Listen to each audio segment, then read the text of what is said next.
कि मैं सौभाग्यशाली रहा कि इस प्रतियोगिता का प्रथम प्रतियोगी मैं था जिसको बोलने का मौका मिला, और मुझे जब वापस दो मिनट का समय मिला है तो मैंने सबको सुनने के बाद इस निष्कर्ष पर पहुंचा हूं कि विपक्ष के लोग ये कह रहे हैं कि संसाधनों का अभाव है, एक देश एक चुनाव व्यावहारिक नहीं है। तो मैं कहना चाहता हूं कि एक देश एक चुनाव का कतई ये नहीं है कि पूरे देश के मतदाता एक ही दिन मतदान करें।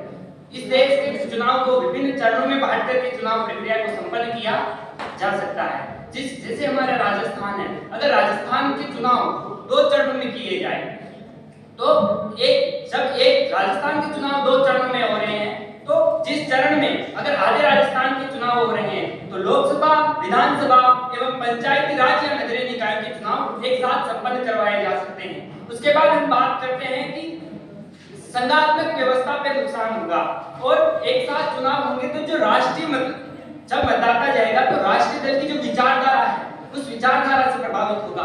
तो मैं आपको याद दिलाना चाहता हूं, संविधान सभा में जब वयस्क मताधिकार की बात कही गई तो ये कहा गया कि हमारे लोग अशिक्षित हैं, वो गांव में रहते हैं, वो राष्ट्रीय महत्व के विषय को क्या समझ पाएंगे।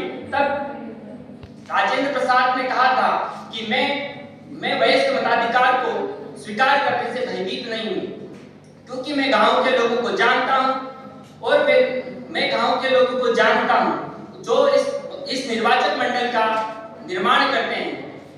उन लोगों के मेरी राय उन लोगों के पास विवेक एवं सामान्य बुद्धि है, उनके पास संस्कृति भी है। यदि उन्हें समझा दिया जाए, और उनमें वह क्षमता भी है कि वे राष्ट्र के हित में निर्णय ले सके, यदि उन्हें समझा दिया जाए तो वे अपने एवं राष्ट्र के हित में रुचि ले सकते हैं। जय हिंद।